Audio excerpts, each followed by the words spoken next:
Ready ಮಾಡ್ಕೊಳ್ಳೋದಲ್ಲ, ನಮ್ಮ ಮನೆಯಲ್ಲಿ ಯಾವಾಗ್ಲೂ ಒಂದ್ ಬ್ಯಾಗ್ ರೆಡಿ ಇದ್ದೇ ಇರುತ್ತೆ. ನಮ್ಮ ಅಚ್ಚುಮ್ಮ ಹೂ ಅಂದ್ರೆ ಸಾಕು, ರಾತ್ರಿ ಹೊರಟ್ರೆ ಬೆಳಿಗ್ಗೆ ಎಷ್ಟೊತ್ತಿಗೆ ರತ್ನಮ್ಮ ಅವ್ರ ಊರಲ್ಲಿ ಇರ್ತೀವಿ. ರತ್ನಮ್ಮ, ಏನಿದು ಈ ತರ ಉಲ್ಟಾ ಹೊಡಿತಿದಾರೆ? ಯಾವಾಗ್ಲೂ ಅಣ್ಣ ಹೋಗ್ತೀನಿ ಅಂದ್ರೆ ಅದಕ್ಕೆ ಬೈತಿದ್ರು, ಈಗ ಅದಕ್ಕೇನೋ ಜೊತೆಲಿ ಬರ್ತಿದ್ದೀನಿ ಅಂತಿದ್ದಾರೆ. ರತ್ನಮ್ಮ, ನಮ್ ಪ್ಲಾನ್ ಅಷ್ಟೇನಾ? ನಾನು ಹೇಳಿಲ್ವೇನಮ್ಮ ಯಾರನ್ನೂ ನಂಬಾರ್ದು ಅಂತ. ಯಾರು ನಂಬಿದ್ರು ಇಷ್ಟಪ್ಪ ಮೀಸೆ ಬಿಟ್ಟಿರ್ತಾರಲ್ಲ ಅವ್ರನ್ನ, ಹಂಗೆ ಸುಮ್ಮನೆ ಹೇಳ್ದೆ ಕಣಮ್ಮ ನಂಬಾರ್ದು ಅಂತ. ನಿಮ್ದು ಯಾಕೋ ಜಾಸ್ತಿ ಆಯ್ತು ರತ್ನಮ್ಮ ಸ್ವಲ್ಪ.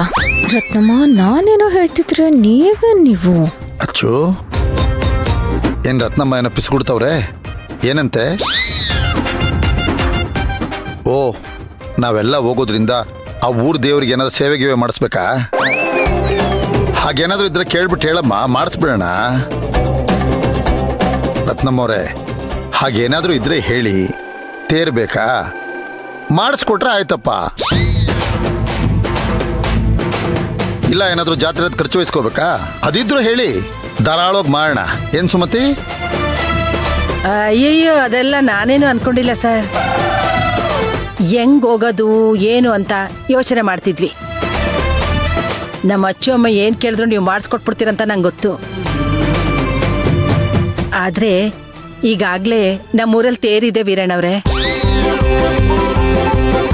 ರೀ, ಅಚ್ಚು ಏನ್ ಜಾತ್ರೆ ಸುತ್ತಾಡಕ ಹೋಗ್ತಾ ಇದ್ದಾಳೆ? ಪಾಪ, ನೆಮ್ಮದಿ ಬೇಕು ಅಂತ ಜಾತ್ರೆ ನೆಪ ಮಾಡ್ಕೊಂಡು ಹೋಗ್ತಾ ಇದ್ದಾಳೆ. ನೀವ್ ಅಲ್ಲಿನೂ ಅವಳ ಹಿಂದೆ ಹೋಗೋಣ ಅಂತಿದ್ದೀರಲ್ಲ. ಅಯ್ಯೋ ಸುಮತಿ, ಆಗ್ಲೇ ನಾನು ಕೇಳಿದಕ್ಕೆ ಆಯ್ತು ಹೋಗೋಣ ನಾನು ಬರ್ತೀನಿ ಅಂತ ಹೇಳ್ದಲ್ಲ, ಅದು ಏನೋ ಮಾತಿಗೆ ಹೇಳ್ದೆ, ನೀವೇನಂತೀರಾ ಅಂತ ನೋಡಕ್ಕೆ. ಆಹಾ, ಅಚ್ಚು ಹುಷಾರು, ನಿಮ್ಮ ಅಣ್ಣನ ನೀನ್ ಎಲ್ಲಿಗಾದ್ರೂ ಕರೆದ್ರು ಕರೀದೇ ಇದ್ರು ನೀನ್ ಹಿಂದೆನೆ ಬಂದ್ಬಿಡ್ತಾರೆ. ಗಣೇಶನ್ ಮುಂದೆ ಇಲಿ ಇರುತ್ತಲ್ಲ ಹಾಗೆ. ನೀನು ರತ್ನಮ್ಮನ್ ಜೊತೆ ಹಾಯಾಗಿ ಹೋಗ್ಬಮ್ಮ, ನಾನು ಈ ಮೂಗಿಲಿನ ಇಲ್ಲೇ ಕಟ್ಟಾಕ್ತೀನಿ. ಸುಮತಿ, ಏನಿದು? ಅವ್ರ ಊರಿಗೆ ಹೋಗ್ಬೇಡ ಅಂತ ಹೇಳ್ತಾ ಇದೆಯಾ ಅಥವಾ ಬೈಬೇಕು ಅಂತ ಬೈತಾ ಇದೆಯಾ? ಅವ್ರನ್ನ ಹೋಗ್ಬಾ ಅಂತ ಹೇಳು, ಅದು ಸರಿ. ಮೂಗಿಲಿ ಸೊಂಡಿಲಿ ಅದಿನ್ ಯಾವ್ದಾರು ಇಲಿ ಇದ್ರೆ ಹೇಳ್ಬಿಡು. ಹಾಗಾದ್ರೆ ತಾವು ಇಲ್ಲಿ ಹಿಡಿಯೋ ಬೆಕ್ಕು. ರೀ, ನಾನು ಅವತ್ತೇ ಹೇಳಿಲ್ವಾ, ಮದ್ವೆ ಆಯ್ತು, ಈ ನಚ್ಚು ಏನಿದ್ರು ಶಾಂತಿ ನಿವಾಸಕ್ ಸೇರ್ತಾಳೆ. ನಿಮ್ಮನ್ನ ನೋಡ್ಕೊಳ್ಳೋ ಜವಾಬ್ದಾರಿ ನಂದು ಅಂತ, ಅದನ್ನ ಮರಿಬೇಡಿ. ಆಯ್ತಮ್ಮ, ಅದನ್ನೆಲ್ಲ ಹೇಳಿ ಹೇಳಿ ಬ್ಲಾಕ್ ಮೇಲ್ ಮಾಡ್ತೀಯ. ಆದ್ರೂ ಸುಮತಿ, ಇಬ್ಬರು ಹೆಣ್ಮಕ್ಳನ್ನ ಅಷ್ಟು ದೂರ ಹ್ಯಾಕ್ ಕಳ್ಸೋದು? ವೀರಣ್ಣ ಸರ್, ಅದು ನಾನ್ ಮರಿತೀನಾ? ಹೆತ್ತ ತಾಯಿನ ಹೊಟ್ಟೆನಲ್ಲಿ ಇಟ್ಕೊಂಡು ಜೋಪಾನ್ವಾಗಿ ಕರ್ಕೊಂಡೋಗಿ ಜೋಪಾನ್ವಾಗಿ ಕರ್ಕೊಂಡ್ ಬಂದು ಬಿಡೋ ಜವಾಬ್ದಾರಿ ನಂದು, ಆಯ್ತಾ? ಸರಿ ರತ್ನಮ್ಮವ್ರೆ, ನೀವಿಷ್ಟೆಲ್ಲ ಹೇಳ್ತಾ ಇದ್ದೀರಾ, ಜೊತೆಲಿ ಇರ್ತೀನಿ ಅಂತ ಭರವಸೆ ಕೊಡ್ತಾ ಇದ್ದೀರಾ, ಹಾಗಾದ್ರೆ ಸರಿ. ಅಮ್ಮ, ಅಣ್ಣ, ರಾಘವ್ ರಾಘವ್ನ ಶಾಂತಿ ನಿವಾಸದಲ್ಲಿ ಬಿಟ್ಟು ಅವನ್ಗೇನಾದ್ರೂ ಹೇಳಿ ಸಮಾಧಾನ ಮಾಡ್ತೀನಣ್ಣ. ಅವಂದೇನೂ ತೊಂದ್ರೆ ಇಲ್ಲ, ನಾನ್ ನೋಡ್ಕೋತೀನಿ. ಸರಿ ಕಂದಮ್ಮ, ಜೋಪಾನವಾಗಿ ಹೋಗಿ ಹುಷಾರಾಗಿ ವಾಪಸ್ ಬಾ. ರತ್ನಮ್ಮವ್ರಷ್ಟು ಭರವಸೆ ಕೊಟ್ಟಿದ್ದಾರೆ ಅಂತಂದ್ಮೇಲೆ ಬೇಡ ಅಂತ ಹೇಳಕ್ಕೆ ನನಗೂ ಮನಸ್ಸು ಬರ್ತಾ ಇಲ್ಲ. ಒಂದ್ ನಿಮಿಷ ಬಂದೇ ನಮ್ಮ ಕಂದ. ಹಲೋ, ಹೇಳಿ ಶೆಟ್ರೆ, ಅಲ್ಲಿ ಲೋಡ್ ಬಂತಾ? ಹೋಗ್ಬಿಟ್ಪಾ, ಅದಕ್ಕೆ ಏನೇನ್ ವ್ಯವಸ್ಥೆ ಬೇಕೋ ನಾನು ಈಗ್ಲೇ ಮಾಡ್ತೀನಿ. ಸರಿ, ಥ್ಯಾಂಕ್ಸ್ ಅದ್ಕೆ. ಅಬ್ಬಾ, ವೀರಣ್ಣ ಒಪ್ಕೊಂಡ್ಬಂತು.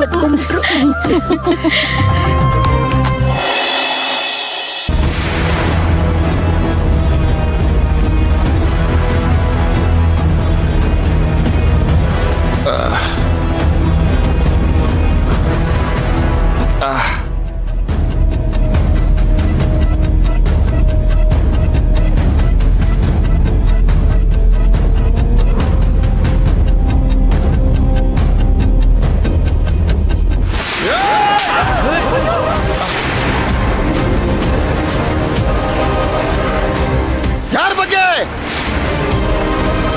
ಸುಳಿದು ಬಿಡ್ತೀನಿ. ಇನ್ ಒಂದು ಮಾತಾಡಿದ್ರೆ ನನ್ನ ತಂಗಿ ಬಗ್ಗೆ ಏನ್ ಮಾಡ್ತೀನೋ ನನಗೆ ಗೊತ್ತಿಲ್ಲ.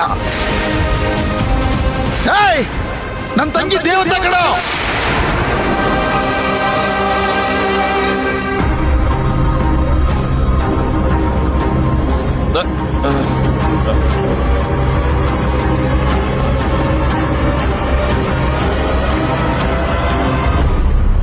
ನನ್ನ ತಂಗಿ ಬಗ್ಗೆ ಮಾತಾಡಕ್ಕೆ ಯಾರು ಅಧಿಕಾರ ಕೊಟ್ಟಿದ್ದು?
ಅಳಿಯಂದ್ರೇನೋ ಕುಡಿದು ಜ್ಞಾನದಲ್ಲಿ ಏನೇನೋ ಮಾತಾಡ್ಬಿಟ್ರು ಅಂತ ನಾನು ಅವ್ರ ಮೇಲೆ ಕೈ ಮಾಡಿಬಿಟ್ನಲ್ಲ. ಯಾಕೆ ಈ ಥರ ಮಾಡಿಬಿಟ್ಟೆ? ದೊಡ್ಡವನಾಗಿ ನಾನಾರು ಯೋಚನೆ ಮಾಡಬೇಕಾಗಿತ್ತಲ್ವಾ?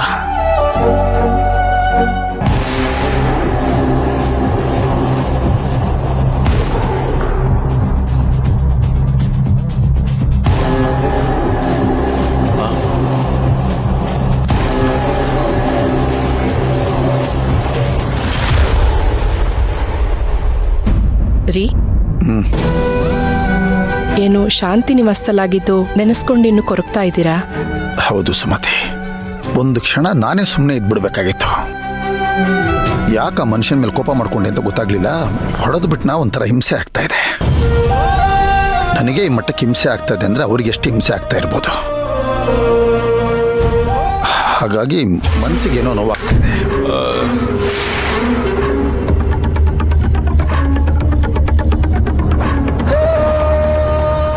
ಬಾಗಿಲು ತೆಗೀರಿ. ಓ, ಬಾಗಿಲು ತೆಗೆದೇ ಇದೆ. ಓ ವೀರಣ್ಣ, ನಮಸ್ಕಾರ. ಸುವಕ್ಕ, ನಮಸ್ಕಾರ.